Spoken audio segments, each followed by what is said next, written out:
how physical pain reveals your spiritual path. Welcome to Moon Mind Temple. I'm here today to share something profound that might completely transform how you understand your body and the challenges it faces. What if I told you that your physical pain isn't random? What if those persistent headaches, that chronic back pain, or that mysterious illness that doctors can't quite explain is actually your body trying to communicate something deeper?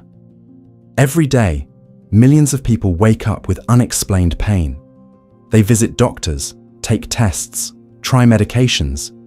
Yet for many, relief remains elusive. Why? Because modern medicine, despite its incredible advances, often treats symptoms while overlooking the root cause, the intimate connection between your physical body and your spiritual journey. For thousands of years, wisdom traditions across the world, from ancient healers to Zen Buddhist masters, have understood something that science is only beginning to recognize. Your body speaks the language of your soul. When something is out of alignment spiritually or emotionally, your body often becomes the messenger. The Zen tradition teaches us about Shin Shin Ichi-nyo, body and mind as one. This isn't just poetic philosophy, it's the reality of our existence. When we ignore this truth, our body finds ways to remind us, sometimes gently, sometimes forcefully. Think about it. Have you ever noticed how stress immediately affects your body?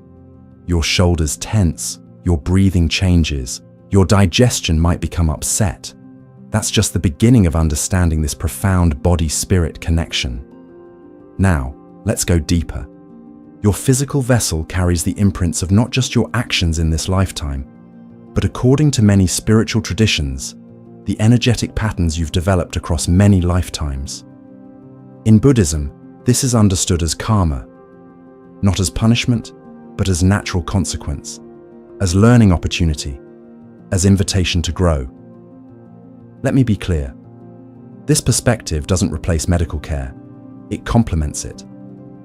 Sometimes a headache is just dehydration, but when pain persists despite treatment, when symptoms return no matter what you try, your body might be speaking a language you haven't yet learned to understand. Now, let's explore this hidden language together, region by region of your body, and discover what messages might be waiting for you beneath the surface of physical discomfort. Let's start with the head, the crown of your body.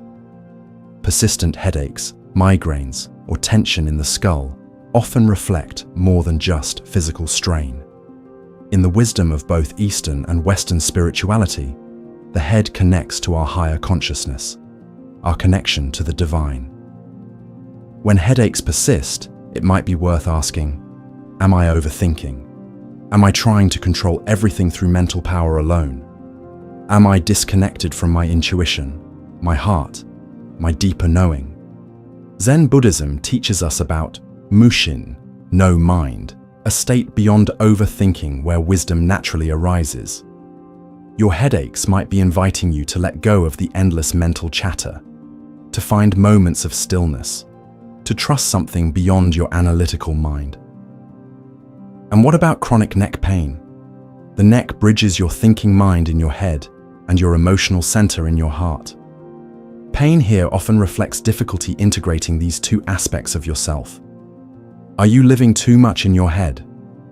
Are your thoughts and feelings in conflict? The neck also represents flexibility, both physical and mental. Stiffness here might reveal rigidity in your thinking or resistance to seeing different perspectives. Moving to the throat, our center of expression and truth. In many spiritual traditions, including Buddhism's Noble Eightfold Path, with its emphasis on right speech, the throat chakra represents our ability to speak our truth and listen deeply. Frequent sore throats, thyroid issues, or vocal problems might indicate suppressed expression. Are you swallowing words that need to be spoken? Are you speaking dishonestly? Or perhaps you're not giving voice to your authentic self. A Zen saying reminds us, the tongue is only 3 inches long, yet it can kill a person 6 feet tall. Our words carry power, power to heal or harm. Your throat discomfort might be asking you to examine how you use this power. Consider your heart and lungs, the center of your emotional life and your connection to others. Chest pain, breathing difficulties, or heart palpitations often have a physical cause that requires medical attention. But these symptoms can also reflect emotional wounds, grief that hasn't been processed, or a heart that's been closed too long. In Zen Buddhism, the heart-mind, kokoro, is considered the seat of awareness. When we close our hearts through resentment, fear, or past hurts, we interrupt the natural flow of our life energy. Your chest may be asking, where have I closed myself off? Who haven't I forgiven, including myself? Where am I holding my breath instead of flowing with life? The stomach and digestive system speak volumes about our relationship with life itself. Digestive issues are incredibly common in our modern world, and while diet plays an obvious role, there's often more to the story. Your digestive system literally processes what you take in from the world. Problems here might ask, what experiences am I having trouble digesting? What emotions am I trying to stomach that don't agree with me? Where am I consuming more than I need? Not just food, but information, drama, or material things. Zen teaches the value of simplicity, of taking just what we need. The traditional Zen meal practice includes the phrase, I take only what I need, a reminder that applies beyond food. Your digestive system might be asking you to simplify, to process emotions as they arise rather than stuffing them down, to consume life mindfully rather than reactively. The liver, in both Western medicine and Eastern healing traditions, connects to anger, frustration, and resentment. Liver problems often coincide with these emotions being chronically present or suppressed. When the liver speaks through discomfort, it might be asking, where am I holding on to anger? Where do I feel things are unfair? What resentments have I been nurturing instead of releasing? The Buddhist practice of metta, loving-kindness meditation, offers a powerful antidote to the fiery emotions that can inflame the liver. By cultivating goodwill toward ourselves and others, even those who have harmed us, we cool these inflammatory emotions and allow the liver to return to balance. Your kidneys filter your blood and, in many traditions, are associated with fear, particularly fear around basic survival and security. Kidney issues might be asking, where do I feel fundamentally unsafe? What deep fears am I carrying? Where have I lost trust in life's process? Zen Buddhism encourages us to sit with our fears without being consumed by them. The practice of Zazen, simply sitting in awareness, teaches us that fear, like all emotions, can be observed rather than identified with. Your kidneys might be inviting you to face your fears with compassionate awareness rather than avoidance. The lower abdomen and reproductive organs connect to creativity, vitality, and our relationship with others. Issues here might reflect blocked creative expression, relationship wounds, or disconnection from your vital life force. These areas might be asking, have I honored my creative impulses? Have I respected the sacred nature of connection? Have I allowed past relationship wounds to remain unhealed? In Zen, we find the concept of hara, the energetic center in the lower abdomen considered the seat of power and intuitive wisdom. Connecting with this center through conscious breathing and meditation can help restore balance to these vital areas. Your spine, the literal backbone of your body, carries profound symbolic significance. Back pain is incredibly common, affecting millions worldwide, and while physical factors certainly contribute, there's often an energetic component. Your spine might be asking, what burdens am I carrying that aren't mine to bear? Where have I failed to stand up for myself? Am I trying to be the support for everyone else while neglecting my own foundation? In Zen practice, proper posture during meditation includes an aligned spine, representing both physical stability and spiritual integrity.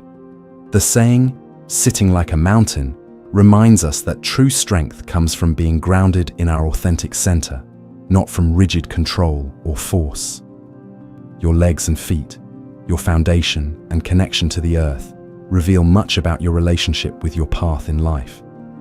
Pain here might indicate resistance to moving forward, uncertainty about direction, or disconnection from the ground beneath you. These areas might be asking, am I afraid to move forward?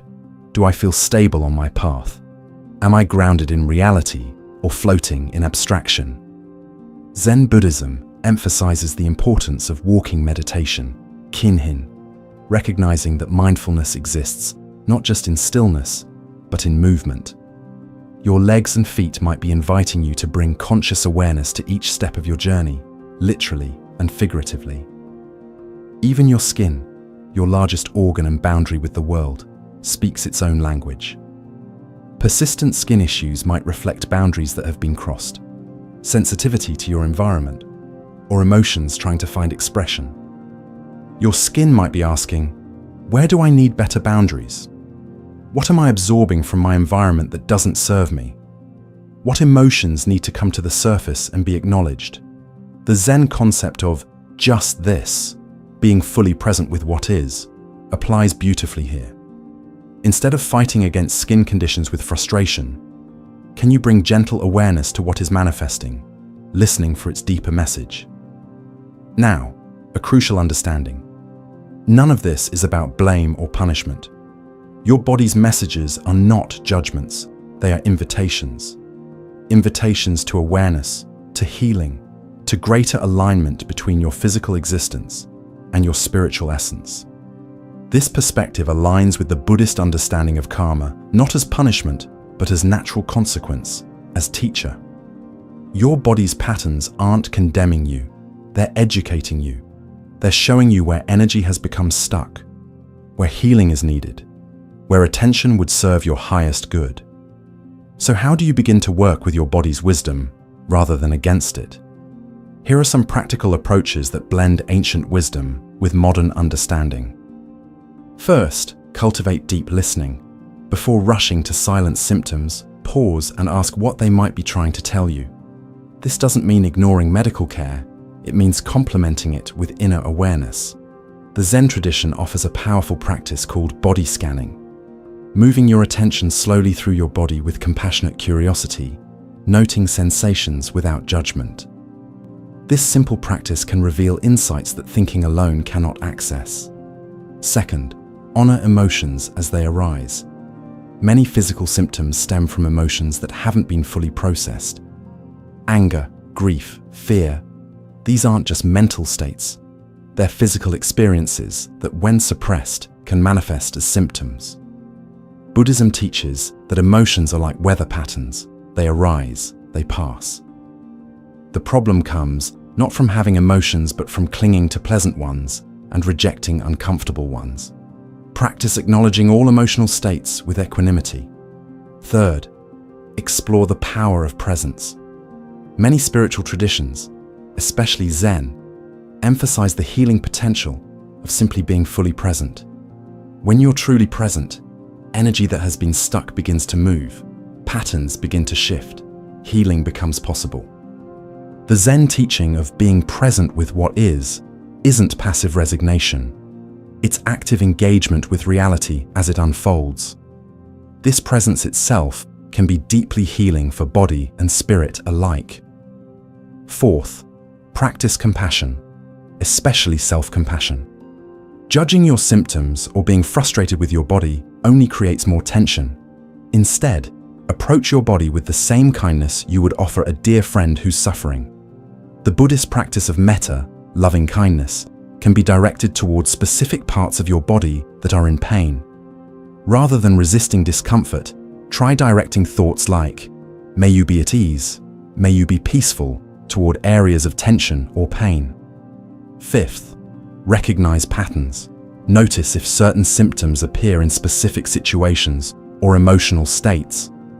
These patterns can reveal connections between your physical experience and your mental, emotional landscape. Zen Buddhism teaches us to notice patterns without becoming entangled in them, to see with clarity but without attachment. This clear seeing is the beginning of transformation. Sixth, work with qualified practitioners who understand the body-mind-spirit connection. From skilled acupuncturists to somatic therapists to energy workers, many modalities recognize and work with this holistic understanding of health. Remember the Buddhist middle way, avoiding extremes of either rejecting conventional medicine or relying solely on spiritual explanations. Wisdom lies in integration, in both and rather than either-or thinking. Finally, understand that healing is a journey, not a destination. Your body's language will evolve as you evolve. New symptoms may arise not as setbacks, but as signs of deeper layers ready to be addressed. The Zen concept of beginner's mind applies beautifully here, approaching each day, each symptom, each practice with fresh eyes, without assumptions about what it should be. This openness itself creates space for healing. Your body is not your enemy. It's not punishing you. It's your most loyal companion, constantly communicating, constantly seeking harmony. Even chronic pain, even serious illness, contains within it seeds of wisdom if we're willing to listen. In the words of Zen master Thich Nhat Hanh, the mind can go in 1,000 directions, but on this beautiful path, I walk in peace. With each step, the wind blows. With each step, a flower blooms. Your symptoms are not random. They're not meaningless. They're part of your unique spiritual curriculum, your path to awakening. And when you begin to understand their language, you don't just address physical discomfort, you transform your entire experience of being human. If this perspective resonates with you, I invite you to deepen your exploration.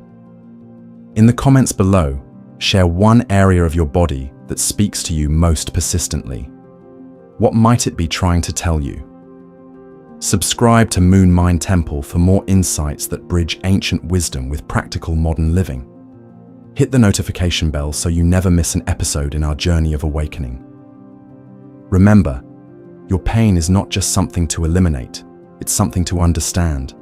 Your body is not just a physical vessel. It's a sacred text written in the language of sensation. And when you learn to read this text with compassion and awareness, healing begins on levels deeper than you can imagine. Thank you for joining me in this sacred space.